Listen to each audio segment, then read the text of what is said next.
안녕하세요. 오늘도 하나님과 세상 사이에 서서 세상을 위해서 주님의 마음으로 중보하는 그런 삶을 시작하는 여러분 되시기를 주님의 이름으로 축복합니다.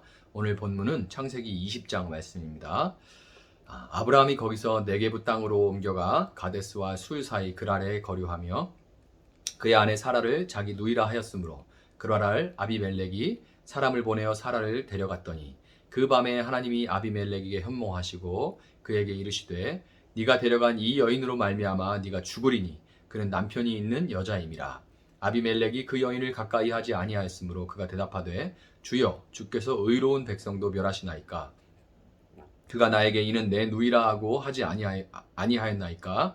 그 여인도 그는 내 오라비라 하였사오니 나는 온전한 마음과 깨끗한 손으로 이렇게 하였나이다.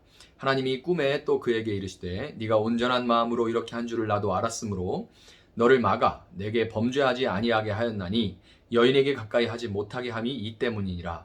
이제 그 사람의 아내를 돌려보내라. 그는 선지자라. 그가 너를 위하여 기도하리니 네가 살려니와 내가 돌려보내지 아니하면 너와 네가 속한 자가 반드시 다 죽을 줄 알지니라. 아비멜렉이 그날 아침에 일찍이 일어나 모든 종들을 불러 그 모든 일을 말하여 들려주니 그들이 심히 두려워하였더라. 아비멜렉이 아브라함을 불러서 그에게 이르되 네가 어찌하여 우리에게 이렇게 하느냐. 내가 무슨 죄를 네게 범하였기에 네가 나와 내 나라가 큰 죄에 빠질 뻔하게 하였느냐.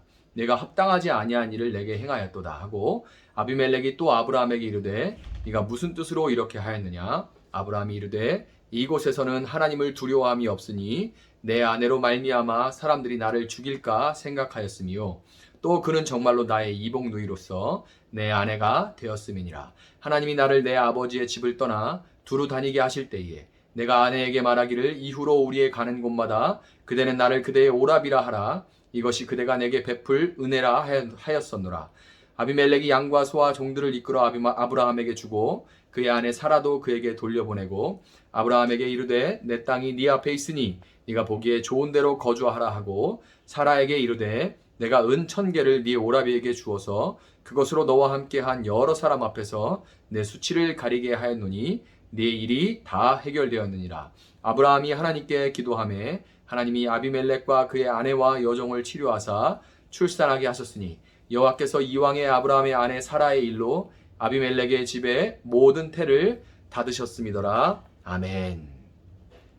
자, 이 창세기 17장에서 아브라함과 사라 부부는 내년 이맘때 아들을 주시겠다는 하나님의 그 약속을 받았죠.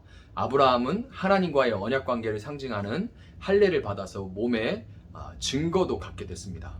아브라함은 나그네에 대접하기와 그리고 소돔과 고모라 땅을 위해서 기도하는 그런 모습을 통해 이 성숙해져 가는 신앙을 우리에게 보여주기도 했죠. 우리가 그것을 목도했습니다.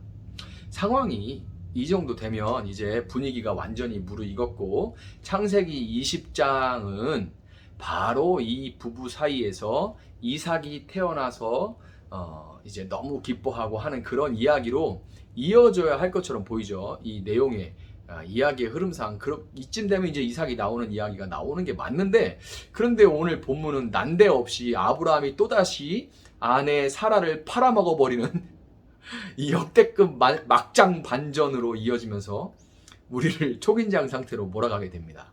진짜 막장도 이런 막장이 없죠. 아브라함이 블레셋 땅 그랄로 내려간 것은 창세기 26장 1절로 볼 때 거기에 이제 힌트가 있는데요. 거기 내려간 이유는 가뭄으로 인한 것 같습니다. 그는 이집트 때 그렇게 호되게 경험을 해놓고도 또다시 하나님께 묻지 않은 채 나름의 살궁리를 위해 가벼이 움직였던 거예요. 또한 아브라함은 전쟁에서도 창세기 15장, 14장 가면 나오죠. 전쟁에서도 그의 생명을 보호하시고 승리를 주신 하나님을 경험했음에도 불구하고 두려움으로 인해서 또다시 그의 아내를 누이라고 이야기하는 꼼수를 획책했습니다. 아브라함의 믿음이 너무너무 없는 이런 모습이 정말 안타까우면서도 그의 모습에서 정말 별 수 없는 우리 자신의 모습을 발견하게 돼요. 여러분은 안 그러실지 모르지만 저는 그렇습니다. 요즘 목사 뭐가 돼도 여전히 이렇게 아브라함처럼 실수하고 믿음 없는 짓들을 이렇게 하고 있습니다. 우리는 마음의 할례, 즉 구원을 받은 사람이지만 상황이 그렇지 않을 뿐이지 여전히 그런 상황과 조건이 갖춰지기만 하면 하나님 없이 우리 눈에 보기 좋은 대로 행하려는 끈질긴 이 죄성을 가진 존재들인 거예요. 문제는 아브라함은 그가 아직 아브람이었던 시절에 이집트에서 이미 아내를 팔아먹은 전과를 갖고 있었지만 그때는 아직 아들을 주신다는 하나님의 약속이 이 구체적으로 시기가 언급되지 않았을 때였었죠. 그때는 아직 시기가 언급이 되지 않았었습니다. 이번에는 근데 이야기가 좀 달라요. 만약에 사라가 이삭을 임신하기 직전 블레셋의 왕 아비멜렉과 잠자리를 한 번이라도 갖게 된다면 이게 누구 씨예요? 그러면 만약에 아이가 나온다고 해도 이거는 아브라함의 씨를 통해서 구원을 이뤄가시기로 작정하신 하나님의 계획표를 쓰레기통에 처박아 버리는 결과가 돼버리는 겁니다. 아니라 다를까 3절을 보면 하나님은 이집트 때와는 다르게 신속하게 개입하셨어요. 그날 밤에 바로 아비멜렉이 사람을 시켜서 사라를 궁으로 데려간 바로 그날 밤에 이제 거사가 일어나기 전에 그날 밤에 하나님은 아비멜렉의 꿈으로 찾아가 그를 질책하셨던 겁니다. 하나님은 그가 남편이 있는 여인을 데려간 것으로 인해서 죽게 될 것이라고 호되게 꾸짖으셨습니다. 아닌 밤중에 홍두깨라더니 이 소스라치게 놀란 이 아비멜렉은 벌벌 떠면서 자신의 의로움을 변호하죠. 사실 그는 사라가 결혼한 여자였는지도 몰랐고 그저 아브라함의 누이인 줄 알았기 때문에 간음의 죄를 범한 것이 아니었던 거예요. 하나님도 그런 이제 재반 사항을 알고 계셨기 때문에 조건부로 그를 죽이기로 작정하신 것을 철회하셨습니다. 여러분 사실 아비멜렉이라는 사람은 아비멜렉은 이 블레셋의 왕이라는 직분을 아비멜렉이라고 부르는데요. 이 아비멜렉 왕은 인품으로 보나 윤리적인 측면으로 보나 아브라함보다 몇 배는 나은 사람이죠. 여러분 이렇게 얼핏 봐도 아브라함보다 몇 배는 나은 사람입니다. 9절을 보면 이 아비멜렉은 아브라함에게 왜 우리에게 이렇게 하느냐? 내가 무슨 죄를 네게 범하였기에 네가 나와 내 나라가 큰 죄에 빠질 뻔하게 하였느냐 이렇게 물어봐요. 이 아비멜렉의 말투를 한번 보세요. 그는 나라와 백성들을 자신과 함께 우리라고 부를 줄 아는 선한 왕이었던 겁니다. 이 말투에서 벌써 느껴지잖아요. 이 국민들이 곧 나다 이렇게 생각을 하고 있는 거예요. 왜 우리를 이렇게 괴롭히느냐? 우리가 크게 너한테 뭘 잘못했다고 우리가 다 죽게 만들 뻔했느냐? 이렇게 말한 거죠. 왕으로서 이것만으로도 정말 귀한 자질인데 그는 따지고 보면 아브라함 부부 사기단에게 사기를 제대로 당한 입장임에도 불구하고 아브라함이 입었을 피해에 대해 양과 소와 종들로 보상합니다.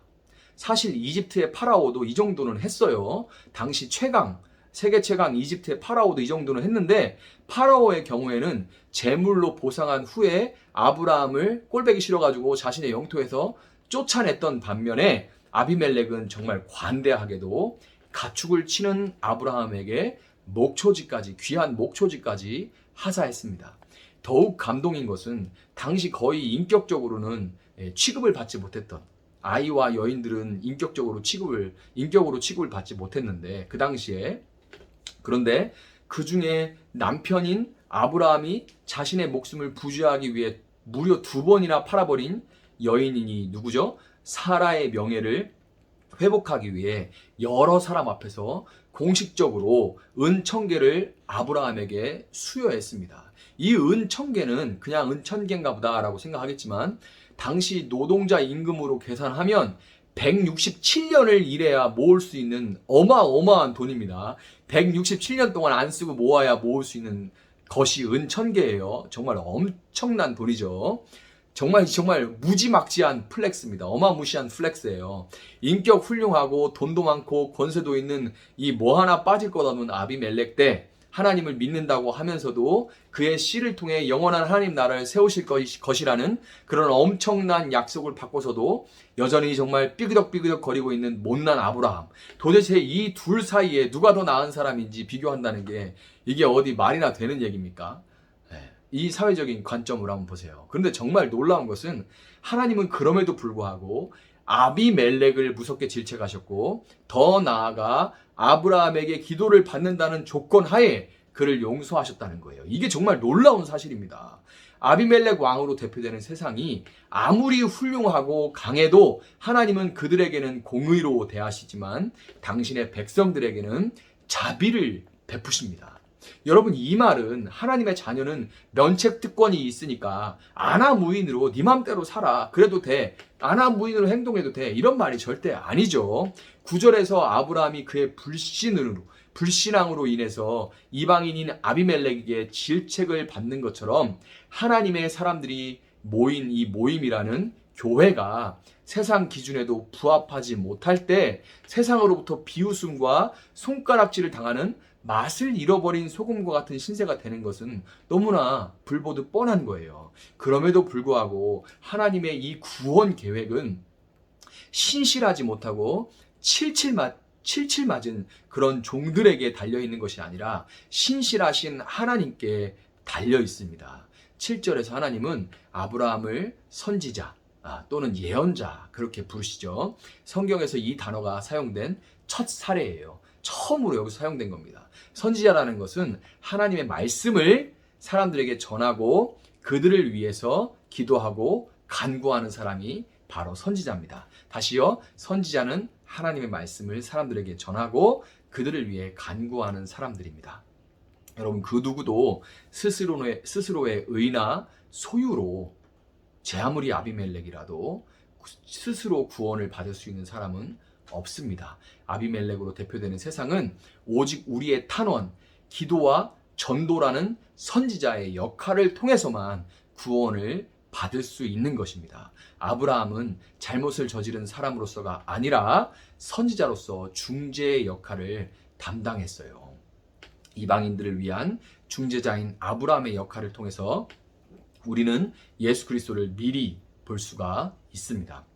여러분, 교회에 속한 우리도 종종 죄를 짓고 넘어지는 것이 사실입니다. 너무나도 자주 넘어지고 약하고 미련하죠. 그러나 하나님은 오늘도 우리에게 여전히 예수 그리스도를 영접하지 않은 사람들을 위해 중재자가 되라 하는 그런 요청을 하고 계십니다. 앞서 가신 예수님을 따라서 우리가 맡은 사명이 얼마나 무거운 것인지 알고 또한 그 사명을 하나님께서 얼마나 귀하게 여기시는지 알고 부끄럽지 않은 선지자 역할을 감당해내는 여러분들이 되시기를 주님의 이름으로 축복합니다. 제가 한번 기도하겠습니다.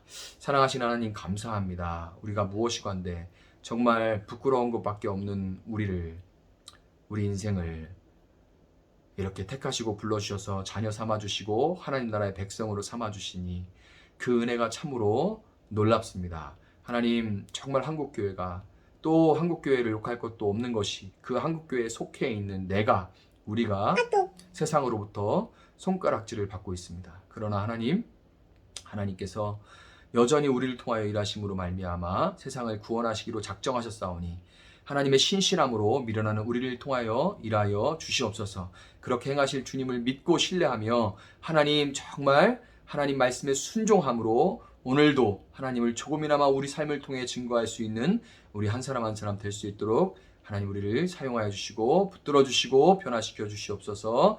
그렇게 행하실 주님 찬양합니다. 감사합니다. 예수님의 이름으로 기도합니다. 아멘. 우리 이 말씀 붙들고 조금 더 기도하도록 하겠습니다.